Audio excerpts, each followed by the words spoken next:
Hi guys, ഞാനിപ്പോൾ ഈ video ചെയ്യുന്നത് കുറച്ച് സമയം ലേറ്റ് ആയിട്ടാണ് കേട്ടോ. ഇതൊരു പാതിരാത്രി സമയമാണ്. എന്നാലും ഒരു വാർത്ത കേട്ടപ്പോൾ തന്നെ ഉണ്ടല്ലോ, അതിനെപ്പറ്റി ഉറപ്പായിട്ടും ഒന്ന് പറയണമെന്ന് തോന്നി.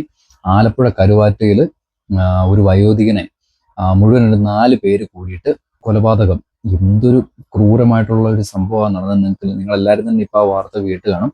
ഏറ്റവും അടുത്ത ബന്ധുവായിട്ടുള്ള ഒരു പെൺകുട്ടി, എത്ര വയസ്സുണ്ടെന്ന് അറിയോ? അവർക്ക് 13 വയസ്സേ ഉള്ളൂ. 13 വയസ്സുള്ള ഈ പെൺകുട്ടിയാണ് ഇതിൻ്റെ എല്ലാം ആസൂത്രക എന്ന് പറയുന്നത്. അപ്പൊ ഈ പെൺകുട്ടിയാണ് ഇതെല്ലാം പ്ലാൻ ചെയ്തത്.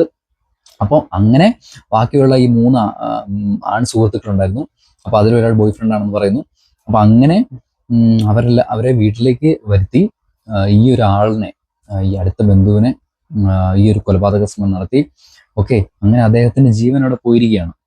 എന്തൊരു കഷ്ടമാണെന്ന് നോക്കി. അദ്ദേഹം ആ ഒരു കാഴ്ച കണ്ടിട്ടുള്ള ആ നാട്ടിലെ ഒരാൾ ഇങ്ങനെ പറയുന്നൊരു ഇത് ഞാൻ കണ്ടിരുന്നു. അതായത് എങ്ങനെയാണെന്ന് വെച്ച് കഴിഞ്ഞാൽ ഈ ഒരു ഡോർ തുറന്ന് അകത്തോട്ട് ചെന്നപ്പോഴത്തേക്കും മുളക് പൊടി ഇങ്ങനെ വാരി വിതറിയിരിക്കുകയാണ് ഇങ്ങനെ നിലത്ത്. അതായത് പോലീസിന് വഴി തെറ്റിക്കാൻ വേണ്ടിയിട്ട്. പോലീസ് വരുമെന്ന് ഇവർക്ക് കറക്റ്റായിട്ട് അറിയായിരുന്നു. ഓക്കെ, പോലീസിന് വഴി തെറ്റിക്കാനായിട്ട് ഈ ഒരു ആളിനെ നഗ്നനായിട്ടായിരുന്നു വെച്ചിരുന്നത്.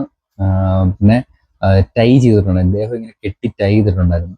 എന്തൊരു ഒരു അവസ്ഥയിലൂടെയാണ് നമ്മൾ കടന്നു പോകുന്നത് എന്നുള്ളതാണ്. 13 വയസ്സേ ഉള്ളെന്ന് പറയുന്നത് ഈ ഒരു കൊലപാതകം ആസൂത്രണം ചെയ്ത ആ ഒരു പെൺകുട്ടിക്ക് 13 വയസ്സ്. പ്രായപൂർത്തിയായിട്ടില്ല. ആർക്കും, ഒരു പ്രതികൾക്കും പ്രായപൂർത്തിയായിട്ടില്ല. ബാക്കി 3 പേർക്കാണെങ്കിലും പ്രായപൂർത്തിയായിട്ടില്ലാത്ത കൗമാരത്തിലേക്ക് ജസ്റ്റ് കാല് വെച്ചിട്ടുള്ള പിള്ളേരാണെന്ന് ഓർക്കണം.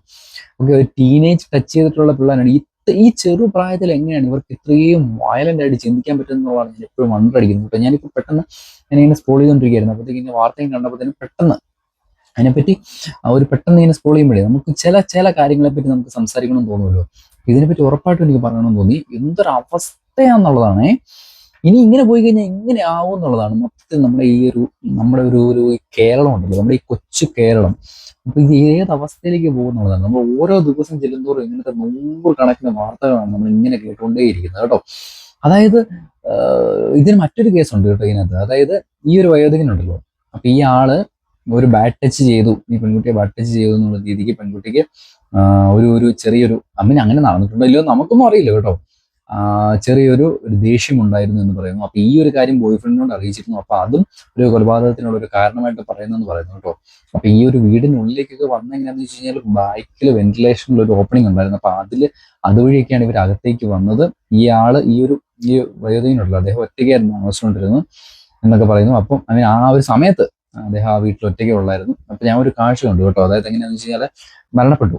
അപ്പോഴത്തേക്ക് ആ ഒരു വൈഫ് വന്നിട്ട് അടുത്ത് നിന്നിട്ട്, അദ്ദേഹത്തിന്റെ വൈഫ് വന്നിട്ട് അടുത്ത് നിന്നിട്ട് ഇങ്ങനെ കരയുന്ന ഒരു അവസ്ഥ എന്നൊക്കെ പറഞ്ഞു കഴിഞ്ഞാൽ ഉണ്ടല്ലോ, സ്വാഭാവികമായിട്ടും മരണപ്പെടുന്ന ഒരു അവസ്ഥ അപ്പോഴും മനുഷ്യർക്ക് താങ്ങാനാവില്ല. ഏറ്റവും പ്രിയപ്പെട്ട ഒരാൾ.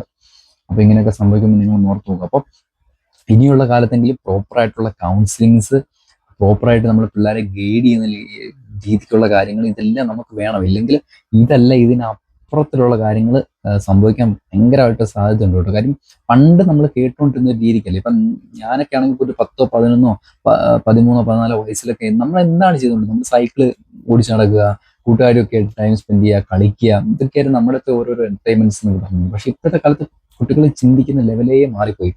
എന്താണ് ഇതിനുള്ള കാരണമെന്നൊക്കെ നമുക്കറിയില്ല. അതാണ് ഞാൻ പറഞ്ഞ പ്രോപ്പറായിട്ടുള്ള ഒരു കൗൺസിലിങ് മാതാപിതാക്കളൊക്കെ ആണെങ്കിൽ മക്കളോട് നന്നായിട്ട് കമ്മ്യൂണിക്കേറ്റ് ചെയ്യും. എപ്പോഴും കമ്മ്യൂണിക്കേറ്റ് ചെയ്തുകൊണ്ടേ ഇരിക്കുക.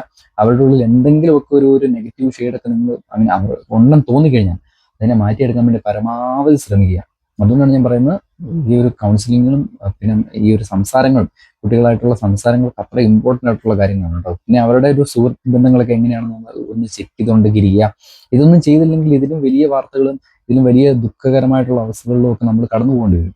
അതുകൊണ്ടാണ് കേട്ടോ ഞാനിപ്പോൾ ഈ ഒരു വീഡിയോ ചെയ്യുന്നത്. അപ്പോൾ ഉറപ്പായിട്ടും നിങ്ങളുടെ അഭിപ്രായങ്ങൾ ഉറപ്പായിട്ടും കമന്റിൽ പറഞ്ഞോട്ടെ. എന്തുവായാലും വലിയൊരു സംഭവമായിപ്പോൾ ഈ അദ്ദേഹത്തിന് മുമ്പിൽ നമുക്ക് പ്രണാമം നമുക്ക് പറയാൻ വേണ്ടി പറ്റത്തുള്ളല്ലോ. അപ്പം നിങ്ങളുടെ അഭിപ്രായങ്ങൾ ഉറപ്പായിട്ടും കമന്റിൽ പറയാം കേട്ടോ.